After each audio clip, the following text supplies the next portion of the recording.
Jewish Education in Media is pleased to present L'Chaim, a program that highlights the people, issues, and events of importance to the Jewish community.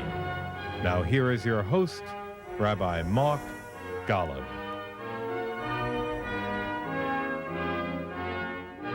I'm Mark Golub, and no society anywhere on earth is utopian perfect. Every society has social problems which it must deal with.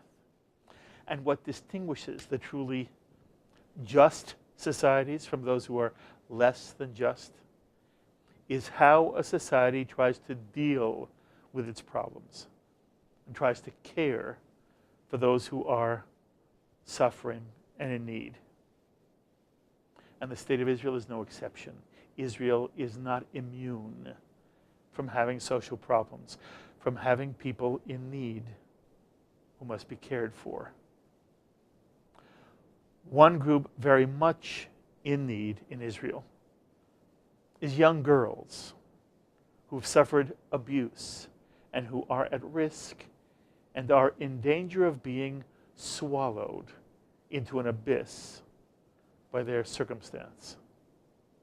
The Israel Ministry of Welfare estimates that incredibly in the Jewish state, incredibly, there are tens of thousands of girls at risk, ages 13 to 18, who've suffered physical, sexual, and other types of emotional abuse.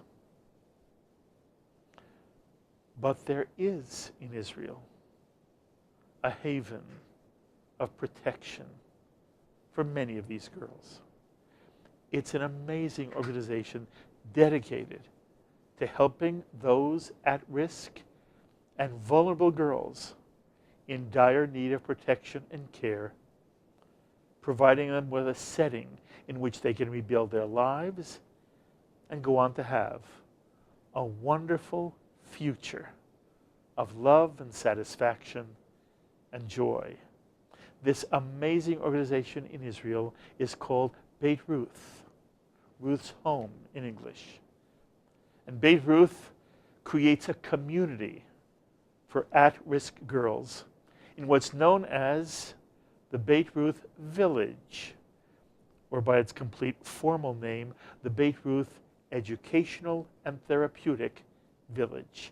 Through loving care and through education provided by Beit Ruth, young girls emerge from the abyss. Of course, like any organization that makes a contribution to our world, it's a product of the will, the time and energy, and the financial resources of remarkable individuals who become committed to a vision. And it is a great honor for me to introduce you to the founders of Beit Ruth, Susan and Michael Ashner, who are joined by the executive director of Beit Ruth, Danielle Bernstein. It is such an honor for me to meet you. Danielle, you already mentioned the Wernicke's, and I am blessed to be a rabbi who have Barbara and Art in my chavurah. They are enormous fans and supporters of Beit Ruth, and they adore you. They adore you and your organization, and it is an honor for me to have you here. We also share a profound friendship with Thane Rosenbaum.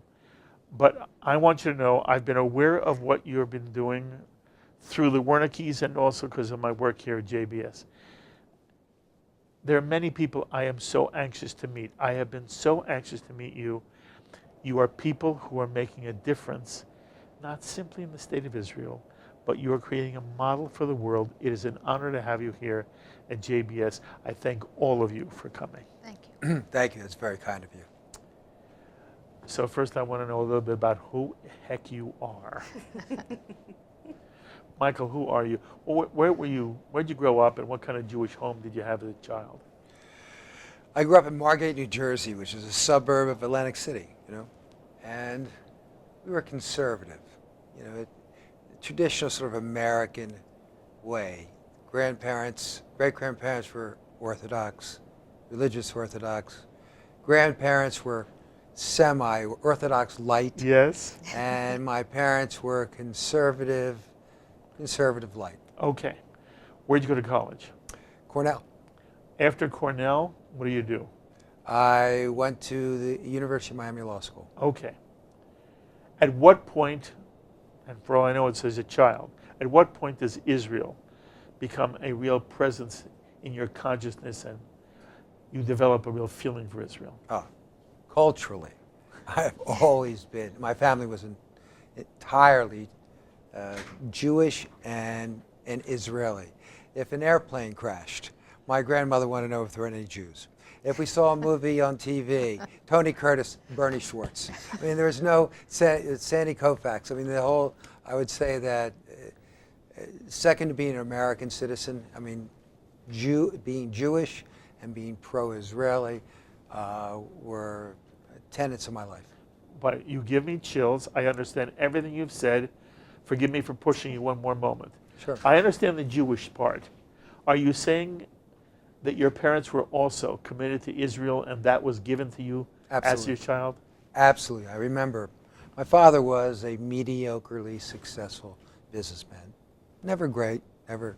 But when remember when the 1973 war, Yom Kippur War. Yom Kippur War came. So Atlantic City was on its rear end, and he wasn't doing well at that time. And he donated $25,000 to UJA. To him, $25,000 is the equivalent to a millionaire of 500. It was everything, all the cash he had. He would not offer up at that point in time.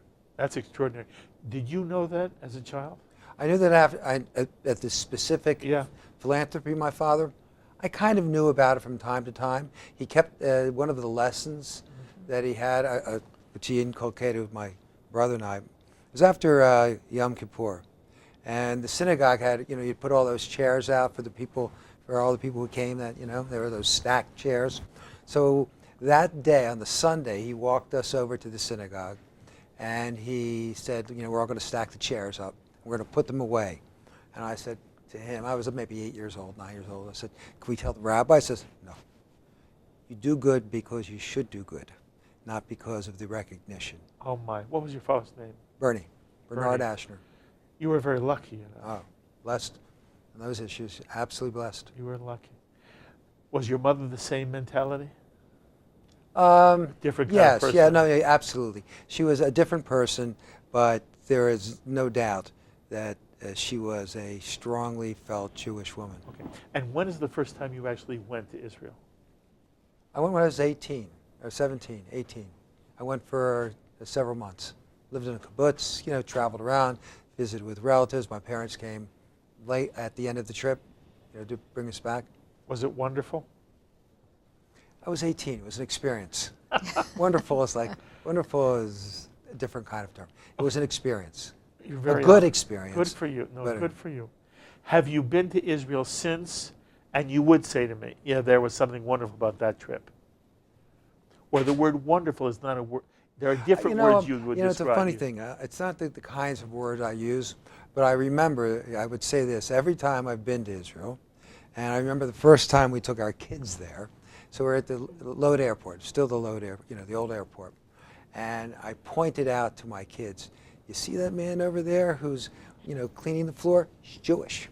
You see those people over there who are standing, they're Jewish. Everyone here is Jewish, So I guess I find it inspiring. That's a profound insight. Okay, I'm going to come back to you in a minute. I want to go to your wife. Not going anywhere. Okay. So Susan, your background, you were born where and what was your home like?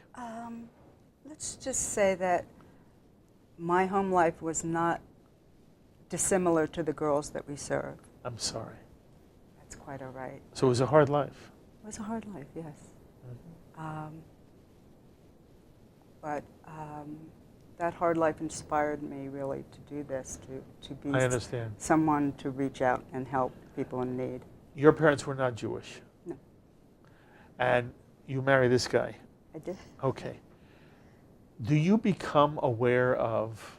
Oh, of course. Well, I've always, I'm a spiritual person, not so much a religious person, but I think when it comes to organized religion, I respect Judaism a great deal just for their values and to do the right thing because just to do it, not that you're going to burn in hell or something like that.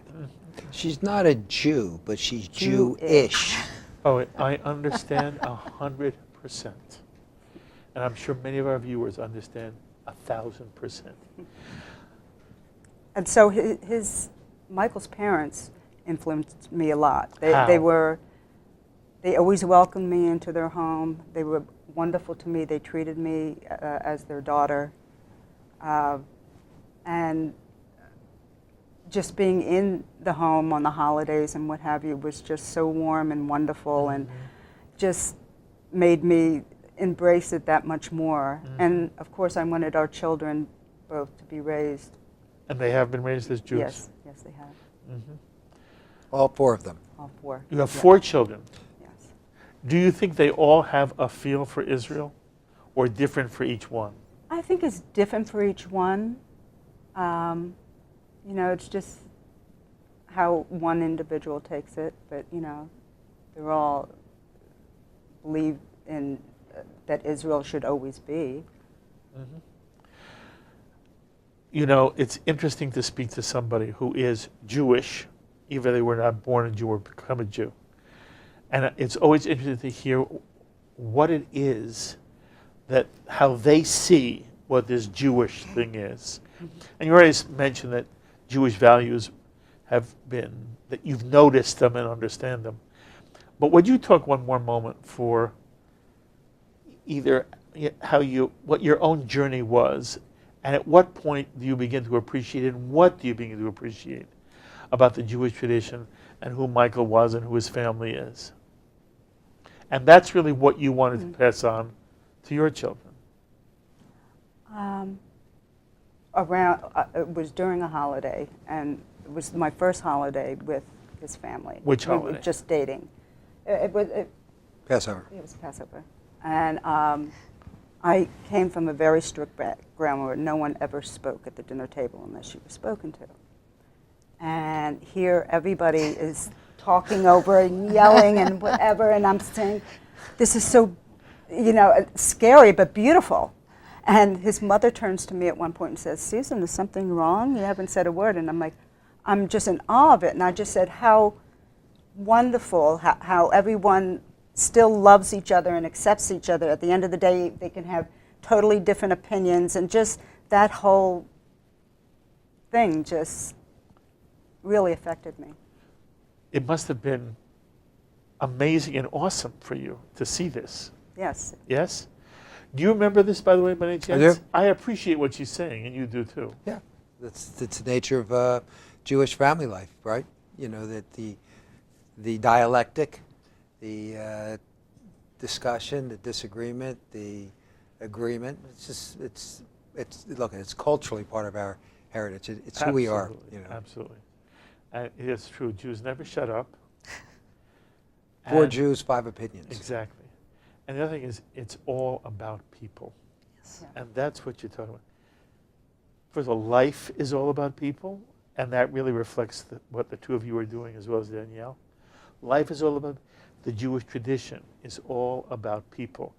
And it really moves me. You walked into a situation that had to be scary for you. And right away you understood the essence of what it was. Good for you. Good for you. So when was the first time you went to Israel? The first time, it was right after 9/11, wasn't it? For you, I think it was Yes, first. it was the first time that we went. We were one of the few people still traveling there at that time. Good for you. And we wanted to And show the our evangelicals. Yes. Well, there's, You're is absolutely right. It was. but I fell in love just right away. I got why Israel has to be and is, and with all of its complexities, Absolutely. just hit me, and it was like, okay. Oh, good for you. So Danielle, Yes, more. You are the executive director I am. of Beit Ruth. Where are you from, and what kind of Jewish home did you have? So I was born in Brooklyn.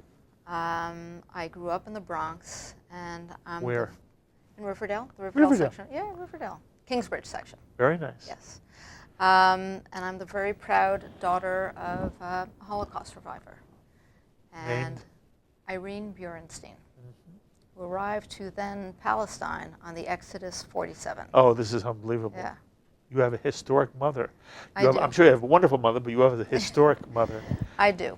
I have a very deep and rich connection to my Jewish history, my family's history. I did not grow up in a religious home, or I did not grow up religiously, but I did grow up very Jewishly, with the understanding that the Jewish tradition was all about people. Yes. Which is something that I feel so connected to. I think it's why I do, in part, what I do. I feel so privileged that every day in my work life, I get to connect with interesting people who are interested in engaging in the world around them. And that's a privilege to me. Back to my family. Yes. I grew up the daughter of Irene, who really taught me what courage was and is. And my mother is someone who survived some of the greatest atrocities. Where was she? She was in France. She was a hidden child for most of the war. She was arrested by the French. She got away from the French. But when she would talk about her history and her experiences, I will always remember I lost my mother a few years ago. I'm sorry. Thank you.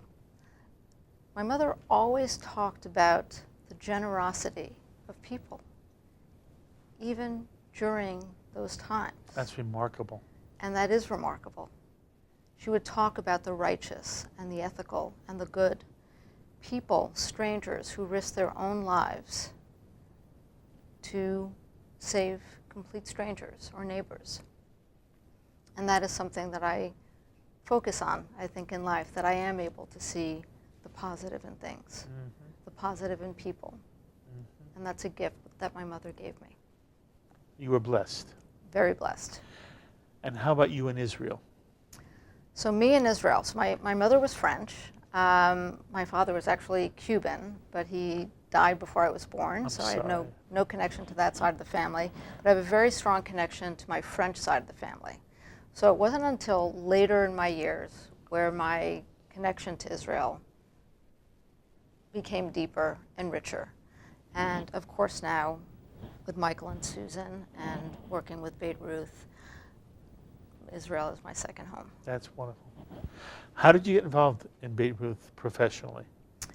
So I was the executive director of a very similar, actually, organization in East Africa. I was the executive director there. And Which one? Agozo Shalom Youth Village. And that was founded by? Ann Heyman. Exactly. Yes. So I'm very fortunate. I get to work with and be with some very strong women and courageous women, both in my personal life and my work life. Yes.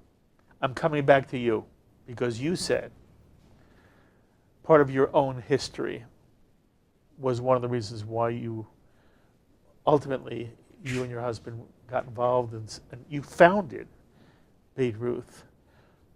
At what point does that happen? I want to, here you are, two Americans, you have a Jewish family, you have your own histories, and you decide how to create an organization dedicated to really caring for at-risk girls in Israel. Well, the chronology, my father came to us after I'd sold a business, and he said to me, I was in Israel, and there's an organization, Jaffa Institute, and he had visited it, and they had a school in Beit Shemesh, and would I make a donation to what was it they wanted, a computer school, And I met with the UJA, and they told me about it, and I thought, good idea, we'll do it. We hadn't been there ever, but it sounded like a good thing for a school.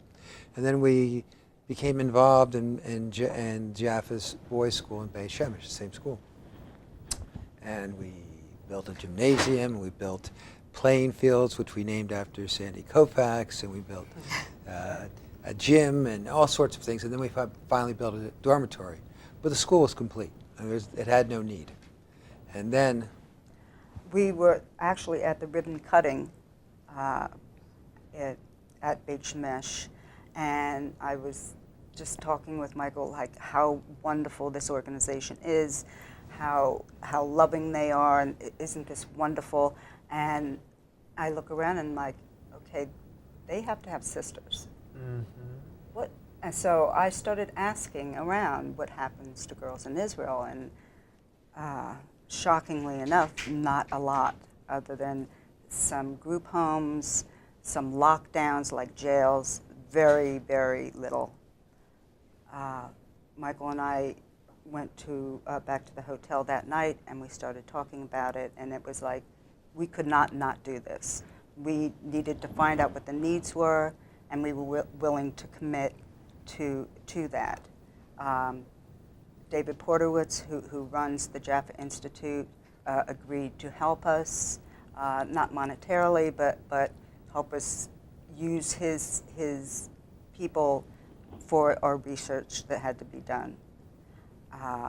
And that's really how it started. And I think one of the hardest things was to convince people, Jewish people, that this happens in Israel. Yeah. That it's, oh, no, it's the land of milk and honey, and everything is wonderful. And no, it's very complex, and it needs a lot of help. And it needs every citizen to be a contributing citizen. And so that's how it all began. Very interesting. By the way, Susan, because of your own history, did it make it harder for you to now work with other young girls in the same situation that you had been? Both. Mm-hmm. Harder and easier? Harder and easier, because I understood where they had come from. They understand where I have come from, and with me sharing that with them gives them hope that they can overcome their Good struggle. for you. How do they know about your background? I tell them. Mm-hmm. In some way, it must be both fascinating and comforting to them. Is it? You'd have to ask them. Okay. I think it's both for them. Yes. I get to hear their... I would imagine that. You go through stuff. Everybody who goes through anything always feels alone. Mm. It only happens to them. Right. By the way, either of you can answer this. There's a classic psychological phenomenon where the victim blames the victim. The victim blames oneself. Mm. It's classic in rape cases, and I believe it's classic in cases of abuse. So in my mind, I say to myself, if I'm a human being who's gone through that, and now I meet someone who, as you say, has not only been through it, but has been able to then establish a productive, happy life and family, it is enormously, I'm not alone anymore. Not only am I not alone, I have a chance too, so that you become, it's not a role model, but you become a symbol of something that I would imagine for the girls whose lives you touch. You're a godsend, Susan. That's what I imagine. Is there any, am I describing it correctly at all? No, you're describing it, Lee. You're describing it just exactly as it is. Susan is their role model. They refer to her as mother, sometimes grandmother. They do. Enough with the grandmother. But she is their iconic symbol of hope. That being said, I also think that they look around and they see each other. They have each other. Yes. And so they are not alone. Mm-hmm. And I think one of the most remarkable things is that when you walk into the village, you are able, even if it's your first time walking into the village, you're able to see the girls who are new there, the girls who've only been there for a day or a few days or a week. How? Because they look like a deer in the headlights. Mm-hmm. They are alone, they seem stunned, they are withdrawn, they can't look at you. They can barely speak, at least not loud enough for you to hear. But I will tell you, Mark, that within a few weeks, you can see them smiling. Sometimes you'll see them even surprising themselves when they burst out into laughter, making friends with the other girls. It's a process, and it's a long process. But we're fortunate in that we're able to see it and help guide them through this process. And explain to our audience, how many young girls are in the village at any one time? At any one time at the moment, 45. We're looking to grow. You hope to expand? Absolutely. Okay. And the 45 who are there, typically how long will they be there? So typically, they will be there for any time between a year or 4 years. It depends at what age they come to the village. So there are some girls that may come to the village at 13 or 14 years old, and there's high school in the village. So they have to finish high school. So they'll be there for 3 or 4 years. If a girl comes to us at a later age, like 17 or 16, she'll be there for a shorter amount of time. They stay until they, in essence, graduate high school and then go off to the IDF. To the IDF, to national service. National service. Some of them go on to reunite with families if that's possible. Yes, or go on to higher education. Mm-hmm. What a thrill it must be for the two of you when you see a child smile and then laugh after they haven't done either for a long time. Yes? Very much so. And again, kol hakavod to you. It's really an extraordinary gift. You're giving life to people. And everybody who's watching L'chaim right now has to understand, you know, there are people doing wonderful things everywhere. Very few of us get to give life. And that's what you're doing. I'm very, very fortunate. We are very, very fortunate. I also wanted to point out that when the girls see Michael and care and speak with them and spend time with them, that's very validating as well. It's not just me. It's this guy over here. Mm-hmm. What's it like for you, emotionally, to be in a village and you understand why the girls are there, and you understand that you've made this possible? What's it feel like for you? I think of it differently. To be, I have a background from my parents that you should give back. All right. So for me, it's more that's there. You know, one way or another, you should give back. To me, it's more what Dan Kahneman would call slow thinking. How I want to approach the problem of giving back. You look at the philanthropies in the world, and you can almost subdivide them into 3 groups. Those that lift the spirit, you know, like museums, operas, those sorts of things. And I cannot personally quantify how that helps people. You have those that help people with respect to disease, obviously, whether it's dengue fever, malaria, HIV, whatever. Again, I can't quantify the benefit that it. But the one thing about education and supporting education, you can kind of quantify the social benefit. You can see that you don't have to be that smart. You can see that if you have 45 girls and you take a 20-year period, that's 900 girls roughly on a 2-year average. If they have 2 children, now you have 900 times, you have another 1,800, 2,700 people that will directly benefit from what you're doing.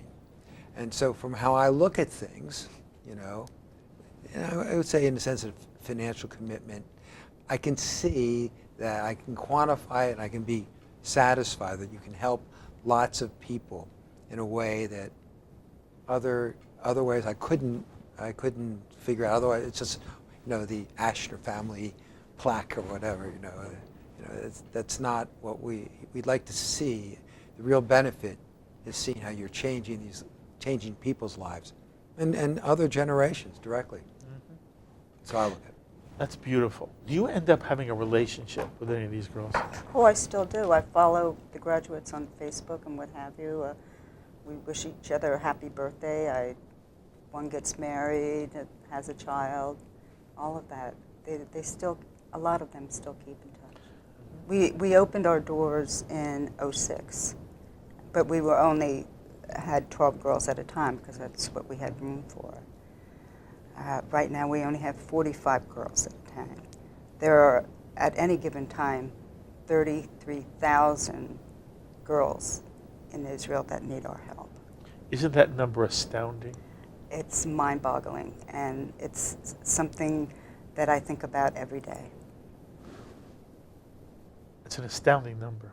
It's an astounding number. And I think what you brought up earlier is that what I found so interesting, or find so interesting when I speak with people and meet with people, is that people seem astounded when I talk to them about the issue of at-risk youth, let alone at-risk girls in Israel, as if Israel is immune from this pandemic that runs across the globe. But we're not. Mm-hmm. And what Michael and Susan have done is that they are giving these girls a chance. These girls have been, through no fault of their own, ferociously victimized. When we talk about the Jewish tradition of never again, it's not just about the Shoah. Never again refers to any type of slavery or abuse or any form of behavior that diminishes the worth and the very being of a person, a human being. And it's our responsibility, most especially as Jews who have been through this, to reach out and to help and to break those bonds of slavery. Mm-hmm. And in essence, that's the work you're doing every day. By the way, do you end up with a personal relationship to these girls? Absolutely. It must be wonderful. It's, I have to tell you something that happened to me the first time I came to the village. I had a girl who I started speaking with, and over the course of the 2 weeks that I was there, at one point she told me, "Let me tell you, Danielle, what I love about Beit Ruth." I said, "What?" And she said, "They love me no matter what. They love me no matter what." And it's... Gives you goosepimples. It gives me goosepimples, Absolutely. and it gave me goosepimples, but I'll tell you why as well. Because it's what my mother always said to me. She said, "Danielle, I will love you no matter what." I just felt like I was home. Yes. And this was my opportunity to give to these girls, to bring other people and build community, to give to these girls something that I was fortunate enough to have. And you and I know there are many, many children who never feel that. Yes. So, and by the way, they may not come from terrible homes. They don't feel it. Correct. But what you're doing is you're giving people who really need it the ultimate sense of what being a person who is loved feels like. So again, what you're doing is fabulous. Michael, what was the reaction of the Israeli government? Have they helped you? Have they hindered you? What's the story? They're Israelis. So have they helped, hindered? I don't think the government has. The government has helped. All governments move at their own speed. You mean slow? At their own speed. And all said and done, the Ministry of Welfare has ultimately stepped up and does pick up 70% of the operating costs. It took a while, and anytime you want to expand the school, you take a risk that they're not going to pick up the cost for the additional children. But you know what? It is what it is. What is surprising, and wasn't touched on, is that Israel has a number of schools for boys. You know, there are Beit Shemesh, Boys Town of Jerusalem. There are other schools that the Haredim have. But there was not a one for girls in the whole country. Isn't that? That struck so, me. yeah. It just struck me as odd. I would have intuitively assumed that there was a number for girls also. Not a one. This is the only one, to my knowledge, that is exclusively devoted to at-risk women, and there are a number that are, whereas there are a number of private and public devoted to boys. That did strike me as odd. But you know what, the government has, on balance, the Ministry of Welfare has been helpful. I think that Israelis are Israelis. You know, we pay the same taxes, the land taxes, the VAT tax. There's no break we get on that, or that the school gets on that. It is what it is. But it was a journey when we first went to the ministry. Actually, Michael and I met with Ariel Sharon. This is way back. And Personally? personally. What was that like? I told him what for.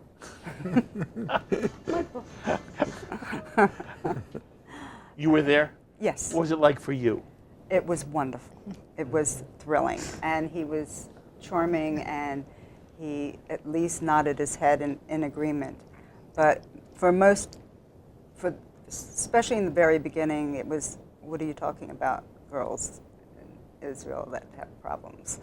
You know, or they would say, we don't believe in institutionalizing them, that they can work this stuff out at home, but not if you're being physically and mentally abused. But they didn't feel that way about boys. But it's funny. But I don't want to go into that because I'm not anti-Israel or anything like that. It was a process. Finding the land took us 4 years. Where is the land, actually? Afula? Afula. Yes. Afula. Actually, 4 years.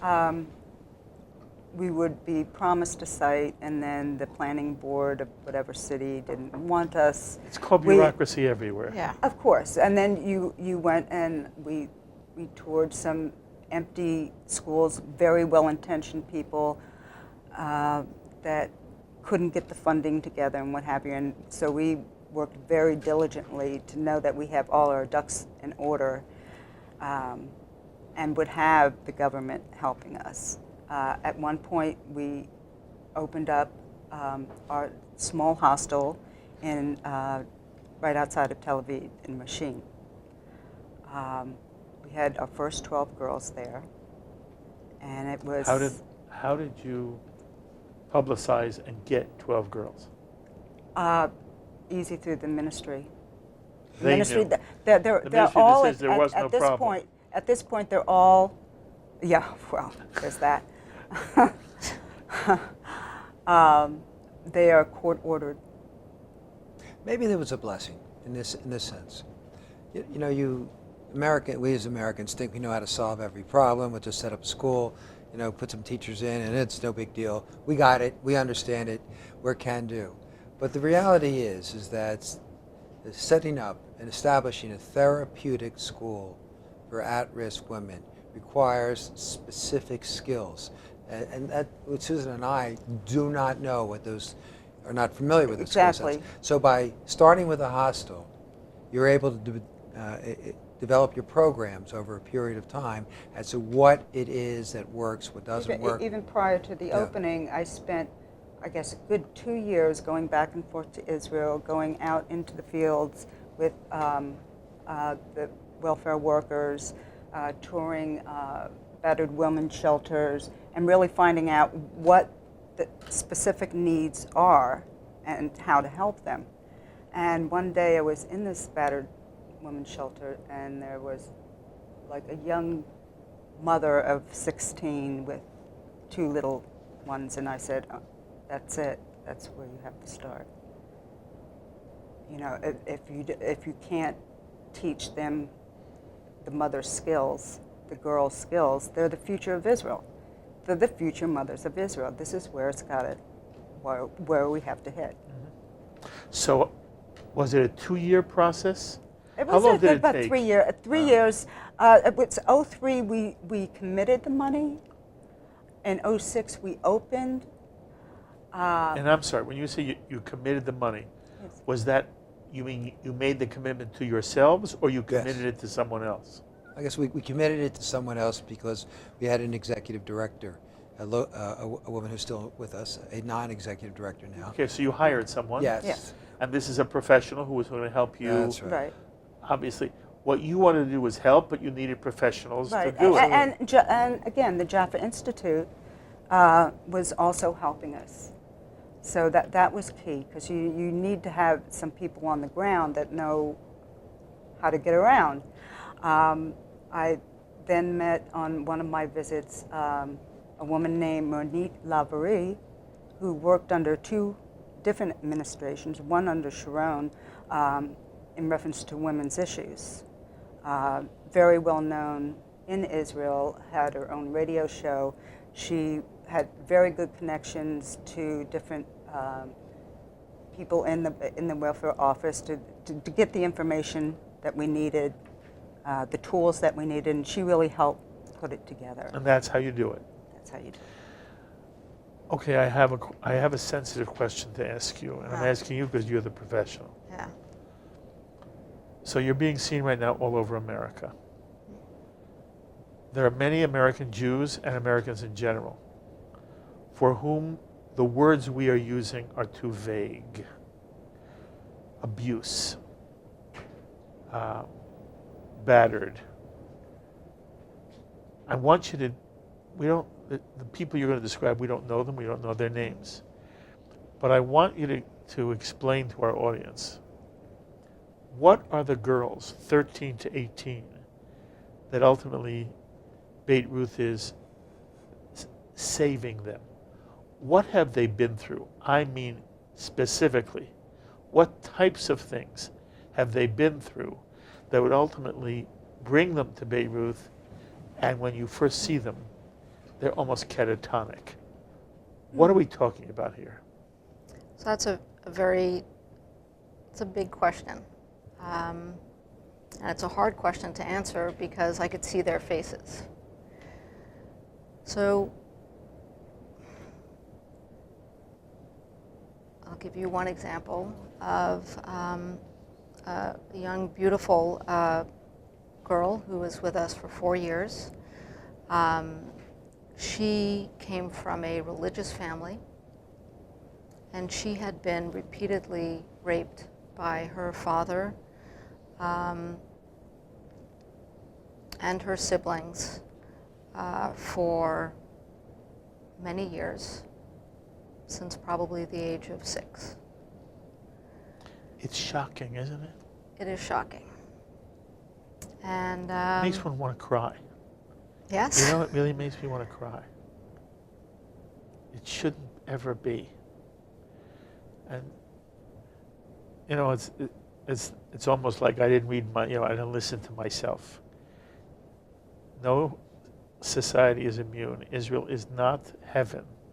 Israel's flesh and blood, and there are all kinds of people. And David Ben-Gurion's vision was there should be a Jewish state where they're not only tzaddikim, but the Russia lives there too, because that's what a civilization is, and that Israel wasn't meant to be perfect. At the same time, there is a romanticism in me that says that's not supposed to happen in a Jewish home. When did David Ben-Gurion believe he had an Israeli state, a real state? What was the event? Tell me. It was the first bank robbery in Tel Aviv. But isn't that destructive? Yeah, but that's an interesting, think about it. We have a Jewish state. There's 6 million people. Arguably half are women, 3 million. So if you have 30,000, you shouldn't be shocked that there are 30,000, 1% of the women are abused. I don't know what it is in this country. What you care about is not the fact that it exists, because it will exist in any society, any country. What you care about is what is the top-down government doing Exactly. to educate people away from this kind of behavior, and what is the bottom-up government doing to deal with the problem? Because the problems will exist all the time. It is a state, and it is, as you've said, it's still people. Yes. Have you had a success that really you carry with you and it symbolizes the best of what you want from Beit Ruth? I can think of many, but I think of one of our first girls that came to us, she was just 13. Her mother had immigrated from Russia. It was a drug addict, single parent family, and she and her sisters basically ran around like little animals on the streets and what have you. And when she was 12, she was kidnapped by an Arab gang and was held for over 2 weeks and repeatedly molested and eventually set on fire. Oh, God. When we got her, the welfare people said, I don't know what you're going to do for her, because she's like, we used to call her Anna Banana, because she was just like a wild little thing. And she would follow me around. She was like my little shadow. And slowly, she came out of her shell. She became, not only was she a success, she ended up in the Israeli Air Force. Mazal tov. You can't make that up. You can't make that up. Okay, is there anything, Michael, is there anything you'd like our audience to know as we wrap up? What's your message for us? I like that Jewish people help Jewish people. That's the house I was raised in. That is the house. And Israel is our kind of a homeland, depending on how much you want to be there, but it's there for us.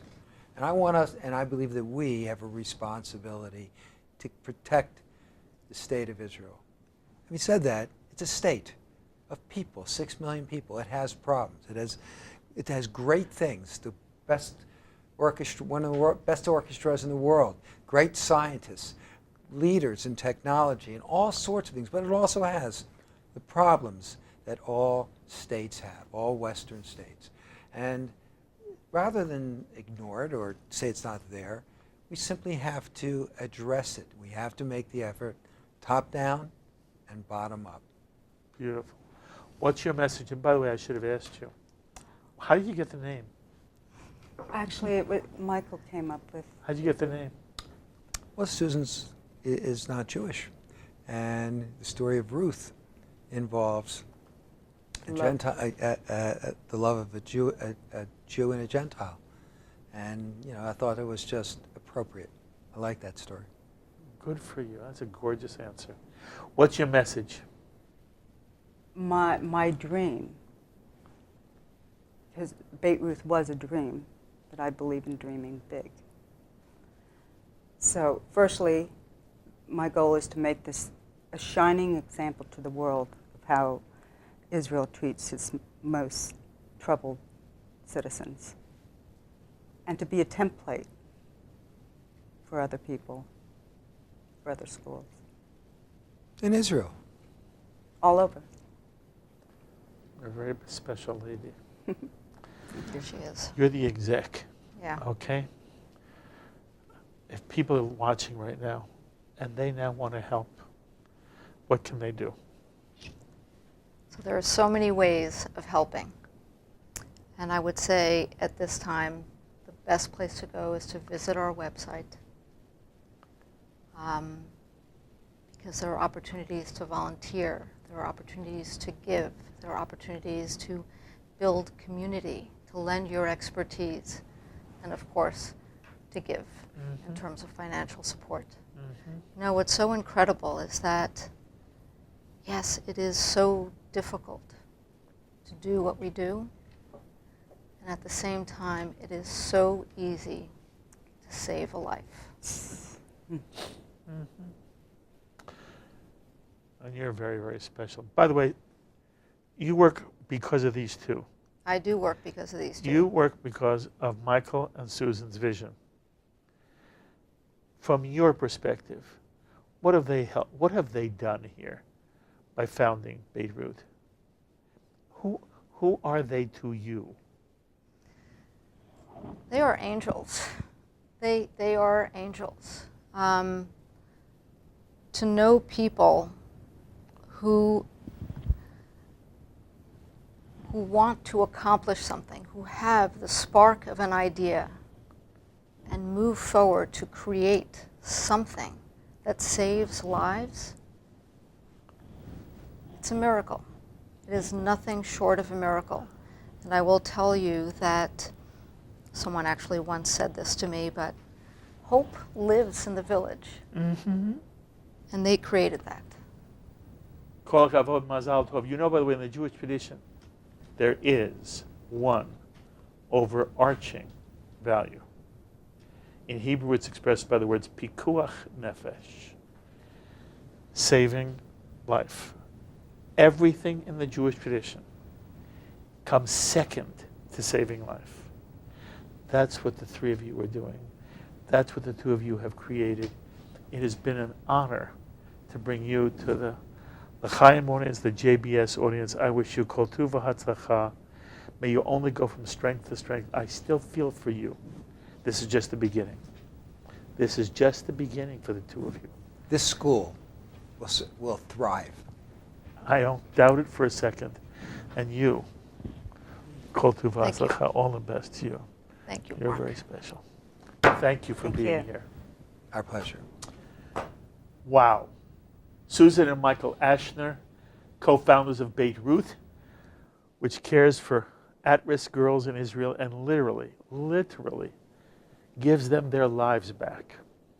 And Danielle Bernstein, Beit Ruth's executive director, and she's the one who's on the ground making sure that these girls have a future.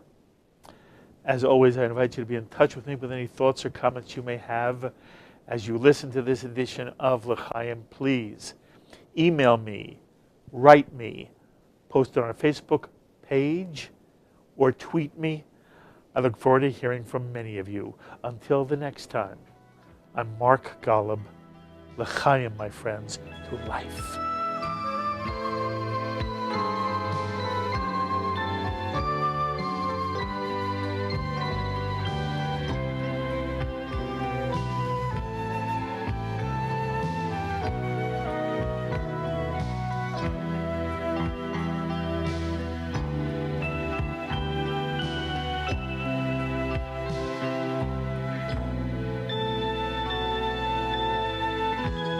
L'chaim is a presentation of Jewish education in media.